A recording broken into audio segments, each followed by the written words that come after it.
Hey there, evsnotary here. As a notary, have you ever felt unsafe in any type of environment, especially going into a mobile notary appointment?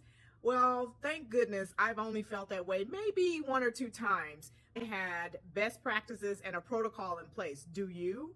If you don't and you have not thought about it, I want to let you know that it is important, obviously, that everyone has a safety protocol in place whenever you're doing mobile notary appointments, especially for those general notary assignments. Now is the chance. If you do not have that protocol or best practices in mind and you're not even sure what I'm referring to, you definitely need to get this ebook, and it's on sale as we celebrate the 4th here. Yes, I am working, but as we celebrate the 4th, I'm stopping by to make this quick announcement of our sale.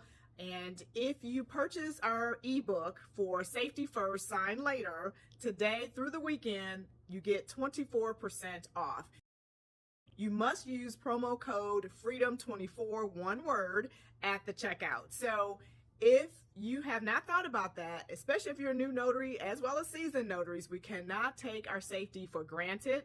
Definitely check out this book. Let me know if you have any questions in the comments. I'll be glad to answer them as well. So check out the link below or in my bio. All right, take care. Hope you're enjoying your time and stay safe.